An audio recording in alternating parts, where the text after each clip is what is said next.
If you take a brand new, highly progressive language textbook from 2024, Sure. right? Yeah. And you strip away all the colorful pictures, feed its raw text into a computer, the algorithm will tell you you're reading something from, like, 1950. It is wild. Think about that for a second. Yeah. Because today, we are taking a deep dive into the hidden curriculum running quietly in the background of language education. Right? The stuff you don't realize you're learning. Exactly. I mean, you probably remember the awkward middle school dialogues, right? The endless, hello, how are you? I am fine. Where's the library? Yes, but those vocabulary lists are, they're only half the story.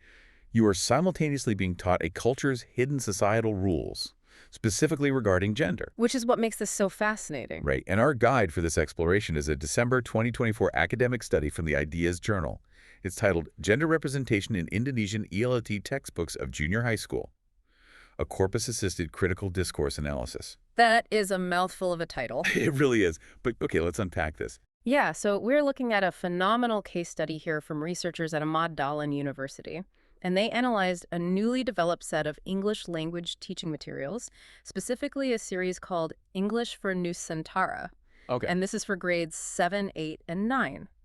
These books were created under Indonesia's new Merdeka curriculum. Right, and Merdeka essentially translates to freedom or independence, I believe. Exactly. That context is just so crucial because we aren't dissecting some, dusty curriculum from 30 years ago. No, not at all. The Indonesian Ministry of Education and Culture designed the Merdeka curriculum explicitly to be modern, student-centered, inclusive, and to actively promote critical thinking. Right, and it's a massive national level rollout for the world's fourth most populous country. Wow, yeah. So because the curriculum is brand new and intentionally progressive, it serves as this really objective, real-time stress test. Oh, okay. We get to see how well these high-minded modern educational goals actually translate onto the physical page. Right, because the natural assumption is that the new books would break old molds, I'd hope so. Yeah, you'd hope. But to find out if they actually did, the researchers couldn't just casually flip through the chapters and tally up their subjective feelings about it. No, they used a really heavy-duty methodology. They didn't just read these books like a student would. They used some intense analytical software to tear the text apart, basically. Yeah, they utilized a corpus software tool called AntConc. AntConc, okay. And they paired it with a framework known as critical discourse analysis, specifically the discourse historical approach. Which was developed by Wodak, right? Yes, exactly, a linguist named Wodak. And this problem-oriented approach is explicitly designed to uncover hidden ideologies embedded in discourse. Let's break down the mechanics of that for a second, because it sounds less like reading a book and more like running an MRI on the language or like a chemical assay. That's a great way to put it, actually, an MRI of the text. Right, like they're breaking the sentences down into their atomic elements to see what toxic materials might be hiding in the bone marrow, so to speak. How does AntConc actually do that? Well, AntConc doesn't read a story for the plot. It completely strips away the narrative and just counts proximities and frequencies. Wait, what do you mean by proximity? So it identifies a node, right? Let's say the word for a female character. Okay. And then it looks at the collocates. Collocate. Yeah, collocates are the words sitting within a specific radius of that node. So it shows us that every time a female character appears, the statistical likelihood of certain verbs or adjectives appearing nearby is incredibly high. Oh, wow. So it's pure data. Pure data. It pulls hard quantitative data on exactly how many times certain words appear, in what context, and who is structurally positioned as the active subject versus the passive object. Wow. And if we are scanning for power dynamics, I'm guessing the very first indicator of power is just figuring out who is actually allowed to be in the room. Exactly. Visibility is step one. Which brings us to the first set of algorithmic results, just basic visibility. Right. And what's fascinating here is that despite the heavily promoted inclusive goals of the Merdeka curriculum, the quantitative data reveals a persistent, undeniable imbalance. Yeah. Across the board, male references quantitatively dominate these textbooks. It's pretty staggering. Let's look at the numbers. In the grade 9 textbook, the researchers found 535 male pronouns. Yeah. compared to only 395 female pronouns. It's a huge gap. That is a massive gap in basic visibility. And the disparity becomes even more pronounced when you look at how those characters are actually categorized. Right, the famous names. Yes. The researchers scanned for famous names, real historical or influential figures used as examples in the text. Right. In the entire grade 8 textbook, they found 3 famous male names. They found 0 famous female names. 0 in a whole year's curriculum. And in grade 7, they completely omit famous and fictional names altogether for both genders, which is a whole other thing. But sticking with grade 8 for a second, I have to play devil's advocate here. Sure, go for it. Because I know some of you listening might be thinking this too. If you're writing a textbook that references historical figures, right? And history has just factually, historically, been dominated by men in positions of visible power. Right. Are the authors actually exhibiting bias? Or are they just being historically accurate to the world as it was? Yeah, that is a really common defense, but it ignores the fundamental nature of curriculum design. How so? Because curriculum designers are making active, deliberate choices about which slices of history to highlight. They have thousands of historical figures to choose from, globally and locally. Oh, true. So when they consistently select only male figures to represent influence and fame, they are actively curating a specific worldview. And this brings in a concept the researchers reference called gender polarization. Gender polarization. That's a theory from Sandra Bem, right? Yeah. Back in the 90s. Yeah. Yes, exactly. 1993. And gender polarization is essentially the rigid division of social roles and attributes into binary, mutually exclusive categories, correct? It is. It's the organization of society around those differences as comprehensive scripts for how you're supposed to live. Okay, I see. So when you have a textbook where males dominate the sheer word count and totally monopolize the famous category, it sends a quiet but incredibly powerful message to the reader. Yeah, it tells you whose stories are actually worth telling. Exactly. Who gets to be a protagonist and who is merely a supporting character in the broader society. It teaches the student that to be famous, to be influential, is inherently a male trait. You don't even need to explicitly state it, right? The absence of women in that category does all the work for you. It does. It restricts what a young student reading that book believes is fundamentally possible for their own future. Because educational materials are fundamentally meant to emulate real-world social interactions to teach the language effectively. But if the interactions on the page are unequal, the education itself becomes structurally flawed. It reinforces a patriarchal hierarchy before the student even realizes what's happening. Wow. Okay, so that covers the sheer lack of visibility. Yeah. But here's where it gets really interesting. Yeah. It's not just about who is in the room. It's about what they are doing when they finally get there. The researchers shifted their MRI, or their chemical assay, from the quantity of representation to the quality of the character traits. Right, and this is where Wodak's predication strategy comes into play. Predication strategy? Yeah, within critical discourse analysis, this technique categorizes how social actors are linguistically labeled. Okay. Are they assigned positive or negative traits? What specific adjectives, nouns, and verbs are permanently tethered to them in the syntax? And the algorithmic results for the grade 9 textbook are honestly kind of wild. They really are. Traditional stereotypes are heavily reinforced. When the software scanned for male characters, the traits associated with them were attributes like power, speed, shouting, and fighting. Very active, very aggressive traits. Right, and they are explicitly referred to in the text with nouns like scientists and hard workers. No, we have to contrast that with how the software categorized the female characters in that exact same grade 9 textbook. Yeah, and this is the 1950s algorithm thing I mentioned at the start. They are frequently depicted as princesses. Princesses. Yeah. In 2024. Yeah. They're associated with actions like crying, being scared, or simply existing as beautiful. It's so passive. It really is. It's like the textbooks are treating gender like fixed character classes in a video game. Oh, that's a good analogy. Right. Like if you start the game and choose the male avatar, all your stat points automatically go into bravery, science, and physical aggression. Yep. But if you choose the female avatar, your stats are locked into beauty, emotion, and dependency. You don't get to cross-class. That is exactly what is happening linguistically, and we must consider the psychological impact of that on a 14 or 15-year-old student. If a girl is reading a text where her gender is consistently mathematically linked to being scared or crying, while the boys in the text are the scientists and the hard workers, It implicitly teaches her that her role is passive and emotional. Exactly. And that the male role is active and authoritative. It's the 1950s hiding inside a 2024 progressive curriculum. Yeah.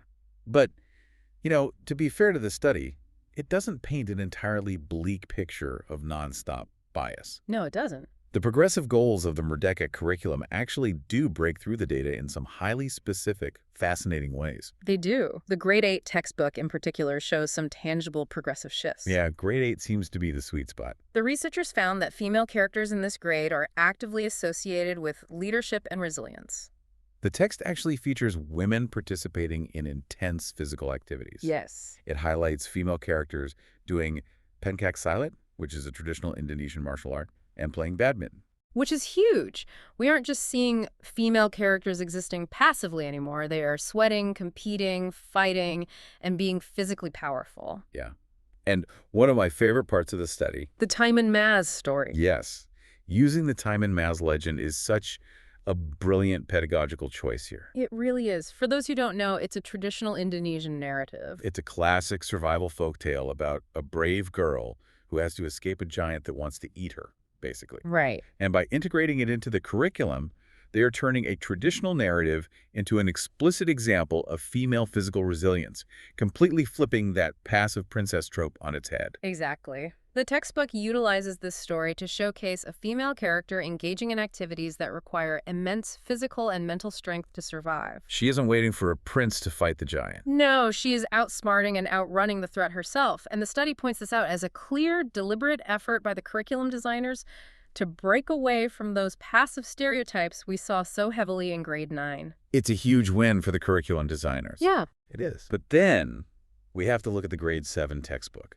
Oh, grade 7. Yeah, this is where the execution of those progressive ideals takes a really bizarre turn. It's so strange. The researchers ran AntConc on grade 7 and found nearly 775 positive characteristics assigned to characters. Right. Things like being happy, cycling, cooking. And they found absolutely zero negative characteristics for anyone. None. Not a single negative trait, flaw, or conflict in the entire book. It is a completely utopian linguistic environment, just a sterilized vacuum. But does an approach like that actually serve the student?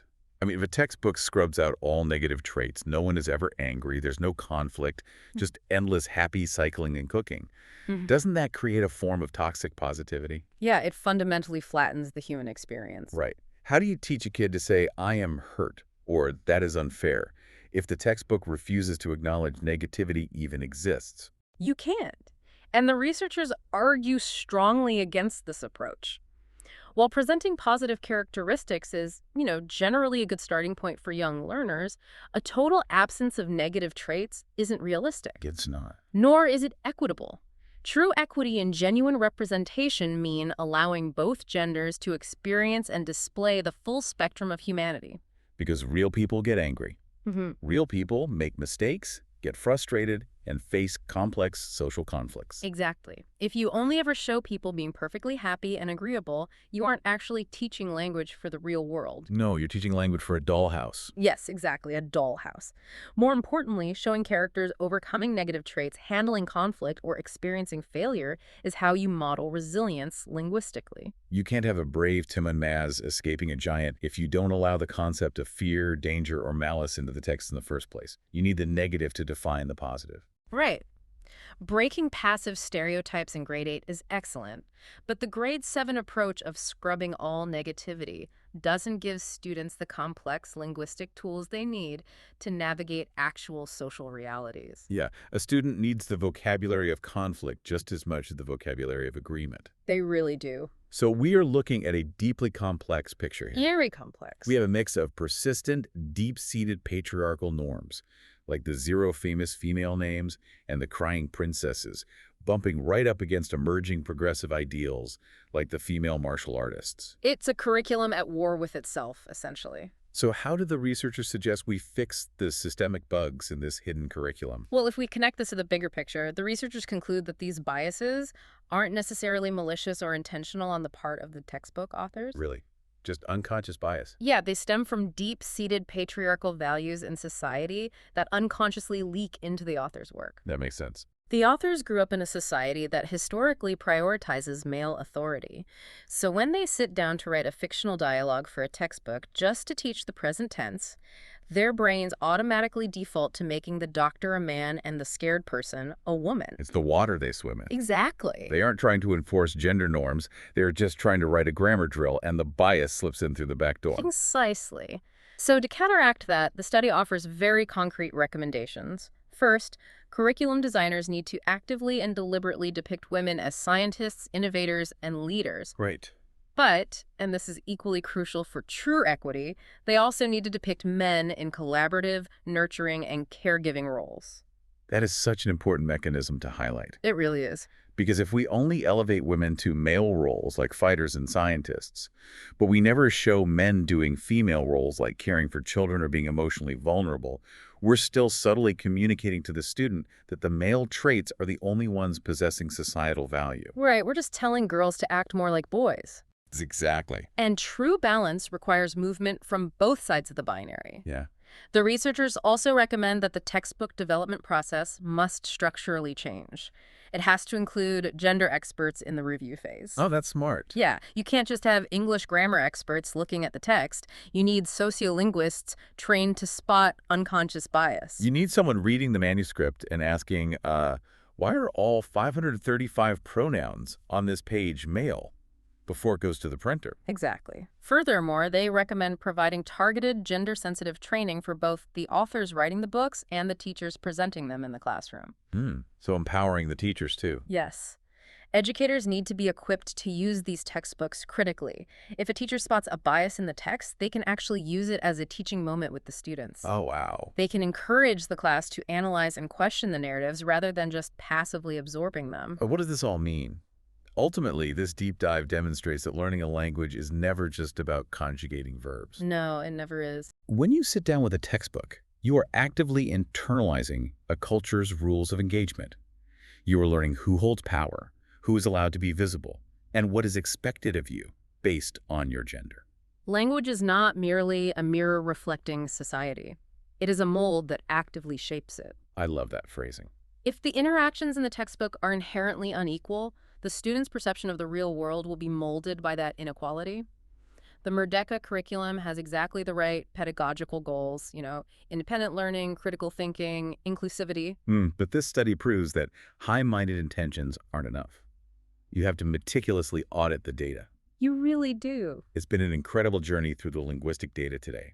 To summarize, while Indonesia's new Merdeka curriculum is definitely making strides toward inclusivity, especially with those active female characters participating in martial arts and starring in survival narratives. Like Tim and Mass. Yes, exactly. But despite that, the sheer volume of the AntCon data proves that the ghost of traditional gender roles still heavily haunts the pages. The crying princesses and the active male scientists are still battling it out in the subtext. They really are. We want to thank you for joining us on this deep dive into the hidden layers of language learning. But before we go, I want to leave you with one final, perhaps unsettling concept to ponder, looking ahead to the future of education. Okay. Let's hear it. Well, we've spent this time analyzing printed textbooks written by human authors, exploring how they implicitly teach us to perform gender through these subtle language biases, right? Right. What happens when we shift away from print entirely? What happens when the next generation starts learning languages through AI and large language models? Oh, wow.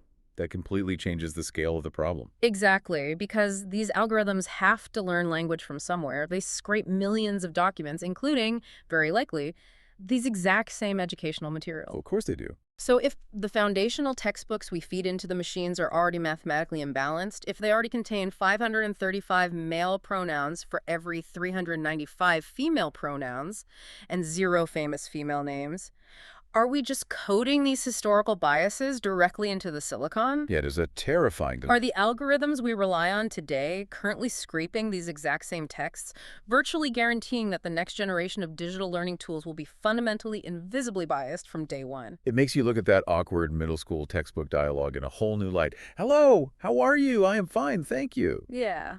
But who is actually allowed to do the talking and who is structurally forced to just listen? Something to think about.